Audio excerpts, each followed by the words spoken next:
Mga parikoy, ito yung mga tips ko. Ito yung center post sa multicab. Ang original dito is bushing. Ngayon gusto kong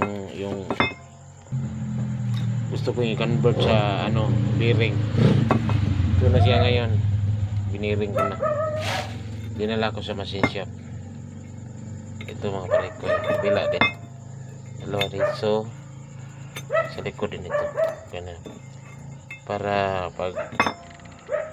hindi na masyadong maraming maintenance, i-grease lang to.